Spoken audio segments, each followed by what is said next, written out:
Hablaremos sobre infecciones gastrointestinales y deshidratación. Como objetivos podemos plantear los siguientes: definir gastroenteritis aguda, describir la patogenia y reconocer la clínica de la enfermedad diarreica aguda, explicar el manejo de la gastroenteritis y de la deshidratación y describir medidas de prevención de la enfermedad diarreica aguda. Como definiciones podemos citar las siguientes: la enfermedad diarreica como un cambio en el hábito de evacuaciones de un niño que resulta en un incremento sustancial de la frecuencia y o evacuaciones semilíquidas, o como un volumen de evacuaciones mayor a 10 mililitros kilogramo día. Entre las definiciones más reconocidas y utilizadas podemos citar a la de la Sociedad Europea de Gastroenterología, Hepatología y Nutrición, que define la gastroenteritis como la reducción en la consistencia de las evacuaciones líquidas o semilíquidas y o incremento en la frecuencia de las mismas, por lo general mayor o igual a 3 veces en 24 horas, pudiendo acompañarse de fiebre o vómitos. Por otro lado, la Organización Mundial de la Salud define como la producción de 3 o más deposiciones en 24 horas de consistencia disminuida o al menos una con presencia de elementos anormales, pus, sangre o moco. Estas definiciones no son válidas en niños alimentados con lactancia materna, donde el patrón puede ser mayor a 3 evacuaciones al día, inclusive hasta 8, y las características de las evacuaciones pueden variar entre líquidas, semilíquidas a pastosas o semipastosas. Una definición más operativa de la enfermedad diarreica en edad infantil es la de un gasto fecal mayor a 10 gramos kilogramo día. Si tomamos en cuenta la duración de la diarrea, podemos clasificar a la enfermedad diarreica en aguda, persistente o crónica. La aguda es aquella que dura por lo menos 7 días, pero no más de 14 días. La diarrea persistente suele durar mayor a 14 días y la crónica mayor a 30 días. La Organización Mundial de la Salud estima que cada año se presentan 1.300 millones de episodios de diarrea en niños menores de 5 años en países en vías de desarrollo que se encuentran en Latinoamérica, África y Asia, ocasionando 4 millones de muertes relacionadas en el 50 o 70% con deshidratación. Existen factores de riesgo relacionados al desarrollo de la enfermedad diarreica aguda, entre ellas las diferencias geográficas, las diferencias étnicas y de lenguaje, la pobreza y el estado nutricional materno. Respecto a la etiología, podemos clasificar las diarreas en infecciosas y no infecciosas. Cuando hablamos de enfermedad diarreica aguda infecciosa, como principales agentes tenemos los virus, bacterias y parásitos. Las enfermedades diarreicas no infecciosas tienen diferente etiología. Entre ellas pueden ser de causa alérgica, como es la alergia alimentaria, ya sea a proteínas de la vaca o proteínas de soya. Los trastornos de absorción y digestión por déficit de ciertas enzimas como la lactasa, sacarasa y isomaltosa.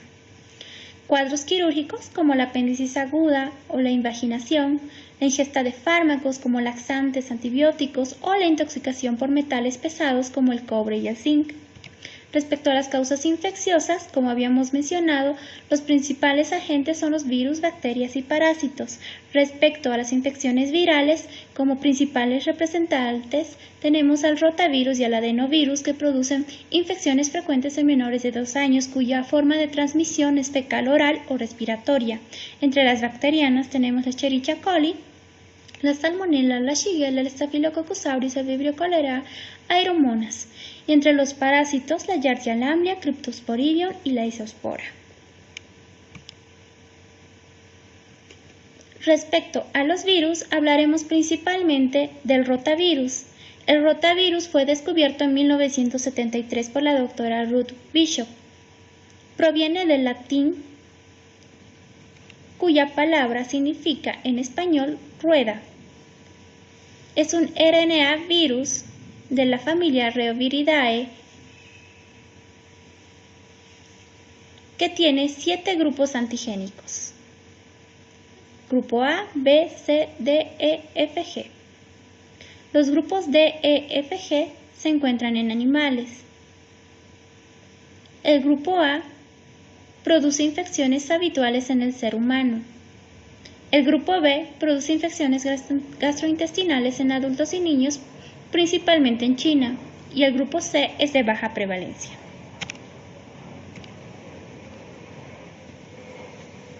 El rotavirus tiene un genoma RNA doble cadena de 11 segmentos que codifican cada proteína viral. Estas proteínas pueden ser estructurales o no estructurales. Entre las estructurales tenemos BP1, BP2, BP3, BP4, BP6 y BP7. Entre las no estructurales, NSP1, NSP2, NSP3, NSP4, NSP5. El genoma presenta las siguientes proteínas: BP1, BP2 y BP3. La cápside interna está básicamente formada por la BP6 rodeando al núcleo. La cápside externa compuesta por BP4 y por BP7. En la siguiente gráfica podemos ver la disposición de estas proteínas. Como habíamos mencionado, el núcleo está conformado básicamente por las proteínas BP1, BP2 y BP3. La cápside interna que rodea el núcleo está conformado exclusivamente por las proteínas BP6 y la cápsula externa por BP4 y BP7. En la siguiente gráfica podemos ver cómo el virus realmente tiene una forma de una rueda y cómo están dispuestas las diferentes proteínas. Estas proteínas varían de acuerdo a su peso molecular y de acuerdo al segmento del genoma que ocupan. La BP4 y BP7 determinan los serotipos. BP4 corresponde a los del tipo P, que son sensibles a proteasas. Las BP7, denominados tipo G, se encuentran glucosilados. Existen 20 serotipos P y 14 serotipos G, de los cuales 11 serotipos P y 10 serotipos G se encuentran produciendo infecciones en humanos. El grupo A consiste en 14 serotipos, de los cuales del 1 al 4 son los más frecuentes. En esta gráfica podemos ver la clasificación del virus. Como habíamos mencionado, son 7 grupos de la A a la G, siendo el más frecuente el grupo A. Existen 2 subgrupos, el 1 y 2, y los serotipos BP7 y BP4 que van a producir los serotipos G y P correspondientemente. Como habíamos mencionado, el G1P, G2P, G3P y G4P son los más frecuentes. El rotavirus es la causa más frecuente de gastroenteritis en lactantes menores de 2 años, principalmente entre los 6 y 24 meses. 1 por 10 a la 12 partículas se encuentran en cada gramo de heces. La transmisión es fecal-oral y en fomites. La diseminación es intrafamiliar en hospitales, guarderías y otras instituciones. Es prevalente en meses fríos, en climas templados. El periodo de incubación corresponde de 1 a 3 días.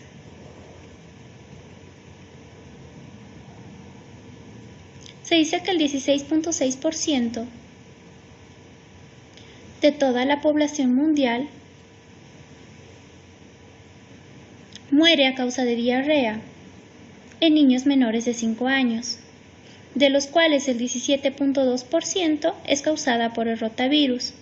El rotavirus es la causa de 500.000 muertes y 2 millones de hospitalizaciones por año en todo el mundo. El 82% de las muertes ocurren en los países de menor ingreso. La incidencia del virus es similar en todo el mundo, pero la desnutrición y la falta de acceso a la terapia de hidratación, entre otros factores, aumenta el riesgo de muerte.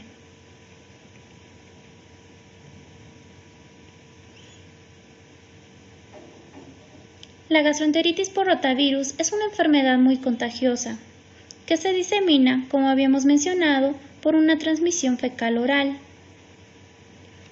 El rotavirus es resistente a las medidas higiénicas habituales y se mantiene activo mucho tiempo en el ambiente. Pocos virus son suficientes para contaminar la comida. Y contamina con facilidad el entorno. ¿Qué es lo que sucede? El virus ingresa por vía oral transportado por objetos o agua contaminados. En las primeras 24 horas del contagio ya aparecen síntomas como vómitos, fiebre y diarrea. Esto puede llevar a la muerte por deshidratación si es que no se hidrata lo más antes posible por medio de un plan endovenoso. El virus se multiplica en la parte proximal del intestino delgado, infectando la mucosa que reviste su pared interna. Esta mucosa está cubierta por vellosidades. A este nivel es donde se lleva a cabo el proceso inflamatorio, perdiendo la función normal del intestino delgado. Respecto a la fisiopatología, existen diferentes mecanismos. Podemos citar los siguientes: aumento de la secreción intestinal y de electrolitos, en los cuales existe un gran volumen acuoso y pérdidas de electrolitos, produciendo una deshidratación hiponatrémica. Las enterotoxinas activan anticuerpos del epitelio intestinal, con aumento de la secreción activa de líquidos y electrolitos. El segundo mecanismo es la reducción del área de superficie absortiva, donde existe lisis de enterocitos por agresión directa, citocinas o adhesión, con alteración en la absorción de carbohidratos en el colon, arrastrando agua hacia la luz. Y la invasión de la mucosa y submucosa del colon e ilion terminal, donde existe inflamación y alteración de la permeabilidad, hemorragia, formación de microabscesos, ulceración y producción de moco. Disminuye la absorción de agua en el colon, aumentando la motilidad, presentando los datos clínicos frecuentes de pujo, tenesmo con presencia de moco o sangre en las evacuaciones.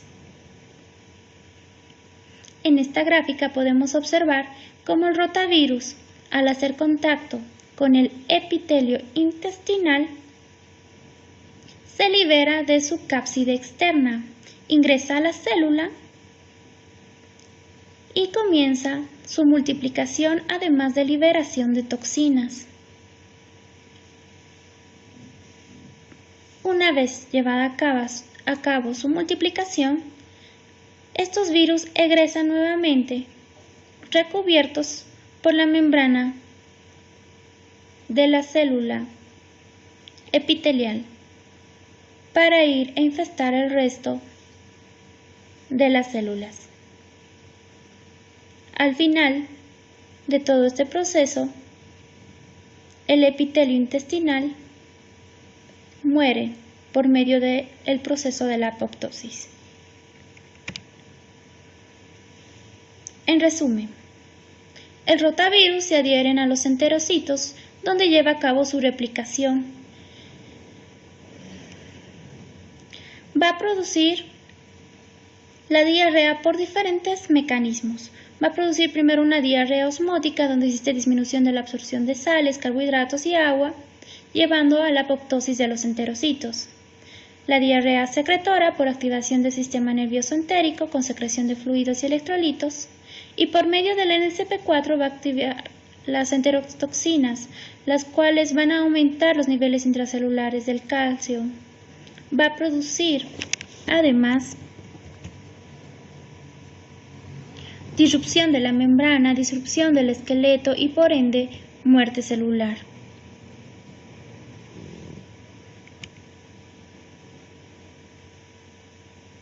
En esta gráfica podemos ver esos diferentes mecanismos y cómo van a afectar la inactivación de ciertas enzimas, llevando a cabo todo un proceso inflamatorio cuyo desenlace es la apoptosis de estas células. La Escherichia coli es otro agente frecuente en las enfermedades diarreicas agudas.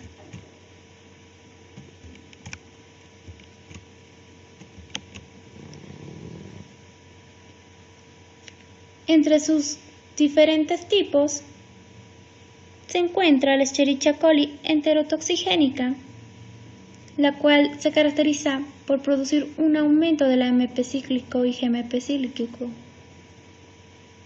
produciendo una diarrea secretora. Por otro lado, la Escherichia coli enteropatógena, ya sea típica o atípica, produce adherencia hacia las microvellosidades, produciendo su destrucción,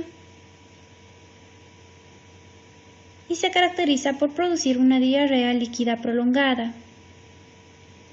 La Escherichia coli, productora de toxina Shiga, produce inhibición de la síntesis proteica con microtrombosis intravascular, produciendo una diarrea disentérica y el síndrome hemolítico urémico.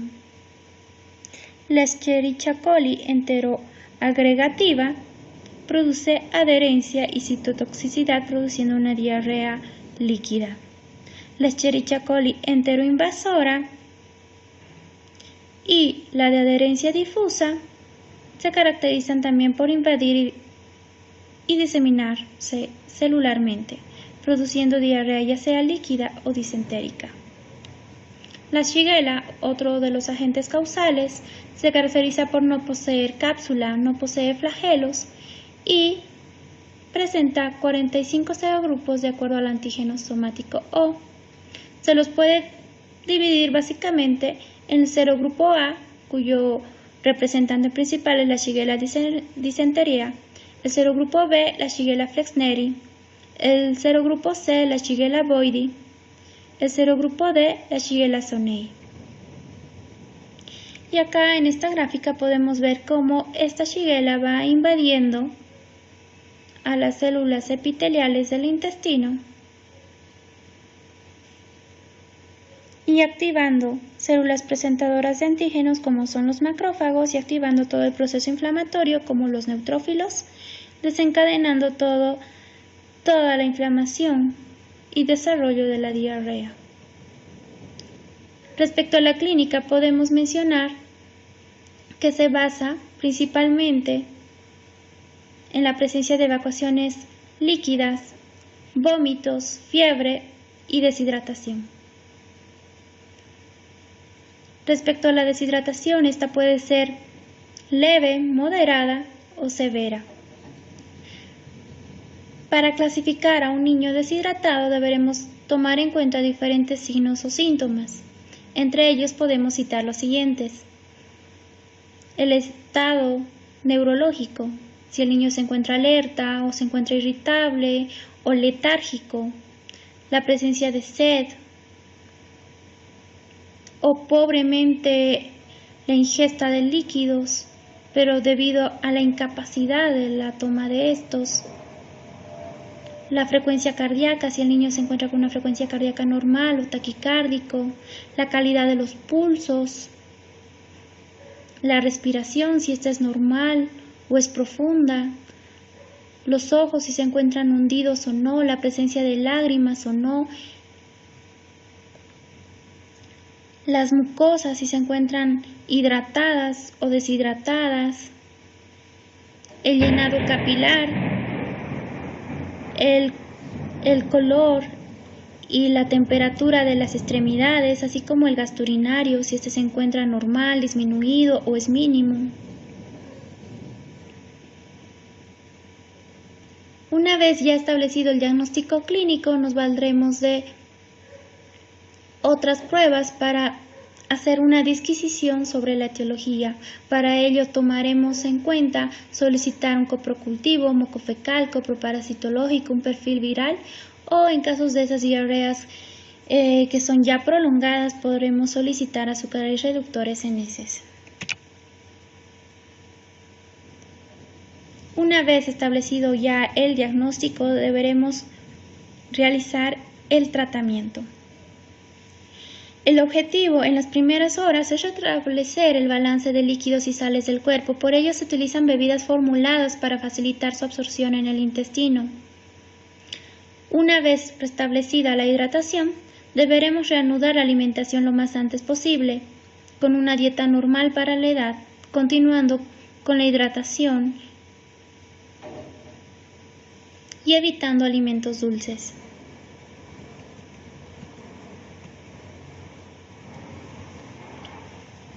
El tratamiento se basará principalmente en recuperar esa pérdida de peso, mejorar el gasto urinario, que los electrolitos se encuentren básicamente normales y restablecer todos los hallazgos clínicos hacia la normalidad.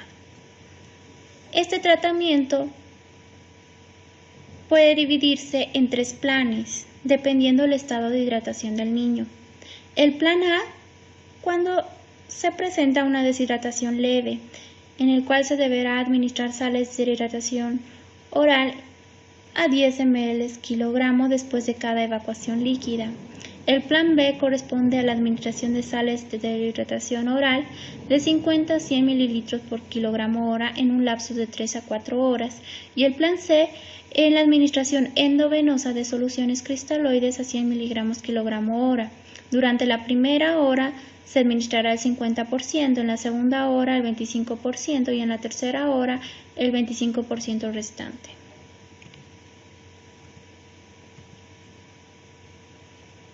En esta gráfica podemos ver las diferentes soluciones que se utilizan para restablecer la hidratación en estos niños.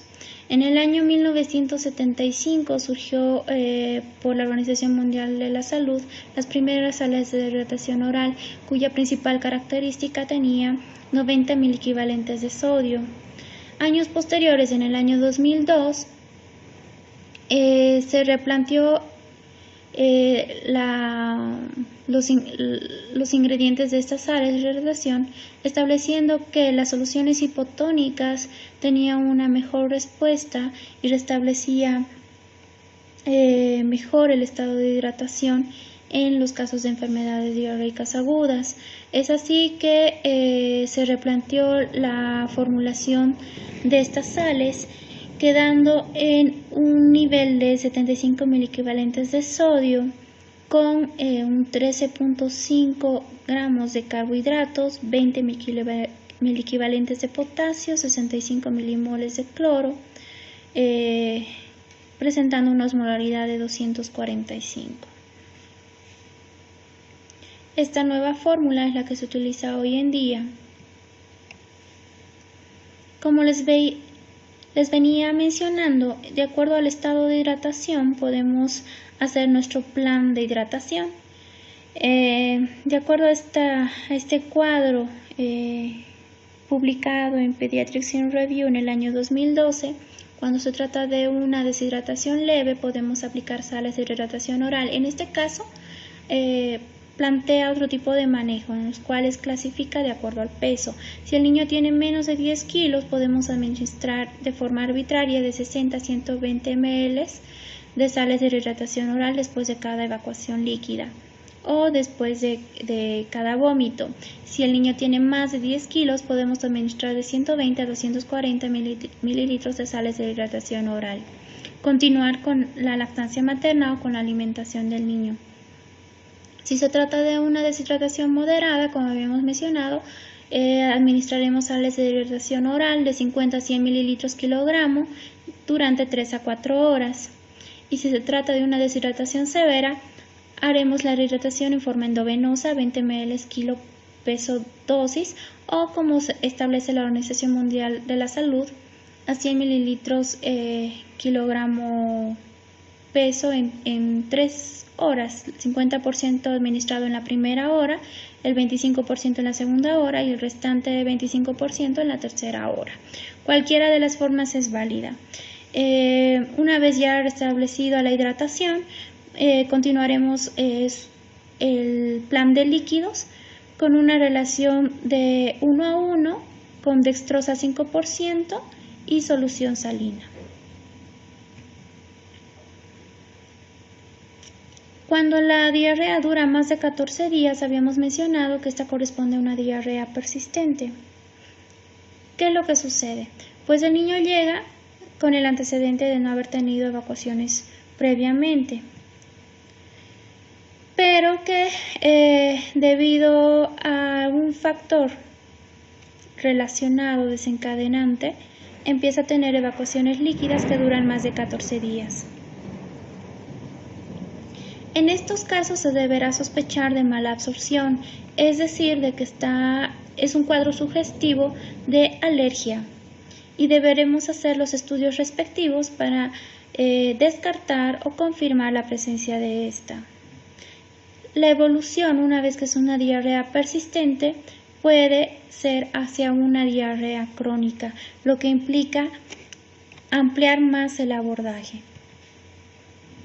¿Qué niños requieren atención médica? Aquellos que presentan más de 8 evacuaciones en 24 horas, donde los vómitos son persistentes, mayor a 2, donde la enfermedad de base es relevante, donde existe malnutrición, enfermedad renal, estado de inmunosupresión, diabetes, entre otros, o en todo niño menor de 2 meses. ¿Cuáles son los criterios de hospitalización? Pues el choque, la deshidratación grave, el deterioro neurológico, vómitos persistentes o biliares, el fracaso a sales de hidratación, es decir, al plan A, al plan B, sospecha de un proceso quirúrgico o la falta de seguridad en el cuidado por parte de los padres y o familiares. ¿Cuáles son las medidas de prevención? Principalmente la lactancia materna, el lavado de manos, el lavado de los alimentos, una adecuada nutrición, eliminar todos los desechos donde corresponde y contar con servicios básicos de salud. Entre otros, las vacunas son medidas muy importantes, principalmente las vacunas antirrotavirus relacionado a este tema. La primera vacuna licenciada fue la vacuna humana Rhesus recombinante, que cubría 4 serotipos G y se lo administraba en 3 dosis vía oral a los 2, 4, 6 meses. Fue incorporada al esquema de inmunización en Estados Unidos en 1998, sin embargo, por la relación que se encontró de 1 por cada 10.000 habitantes que desarrollaba intususcepción, es que se decidió el retiro de esta vacuna. Hoy en día contamos con otras dos, que es la Rotatec y la Rotarix. La Rotatec es una vacuna pentavalente recombinante humano-bovino que cubre los siguientes serotipos, G1, G2, G3, G4 y tiene una eficacia del 74% con una eficacia del 98% en gastroenteritis severas. Se administra en 3 dosis, 2, 4, 6 meses y no tiene replicación intestinal. La Rotarix tiene una eficacia del 72% con una eficacia del 85% en gastroenteritis severas. Se administra en 2 dosis de 2 y 4 meses y se elimina por la vía enteral. Tiene una replicación intestinal.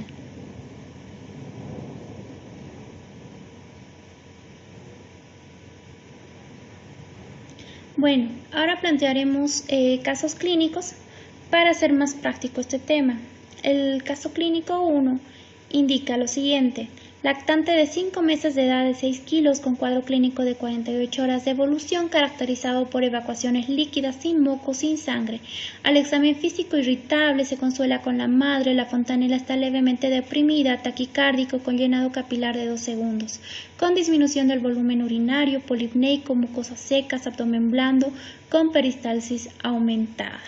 De acuerdo a lo establecido, se trata de una enfermedad diarreica aguda, pero el estado de hidratación ¿a qué corresponde? Por lo mencionado, corresponde a una deshidratación moderada. Si hablamos de una deshidratación moderada, el plan que debemos seguir es un plan B. De acuerdo al peso del niño, corresponderá administrarle 300 mililitros en 4 horas, es decir, 25 mililitros cada 20 minutos. El caso clínico 2 indica lo siguiente: niño de 2 años de edad de 10 kilos, peso previo 11.5 kilogramos, con cuadro clínico de 3 días de evolución, caracterizado por evacuaciones líquidas abundantes con moco, vómitos incoercibles y fiebre. Al examen físico, somnoliento, ojos hundidos, sin lágrimas, llenado capilar de 5 segundos, pulsos periféricos débiles, pulsos centrales conservados, signo del pliegue 2 cruces sin presentar diuresis en las últimas 6 horas. ¿Cuál sería su clasificación del estado de hidratación y el manejo? Pues se trata de una enfermedad diarreica aguda con deshidratación severa. ¿Qué es lo que vamos a hacer? La administración de un plan C. Conclusión. La enfermedad diarreica aguda es una de las causas más importantes de mortalidad infantil en todo el mundo. Ahí la importancia de conocer su patogenia clínica para promover medidas preventivas. Gracias.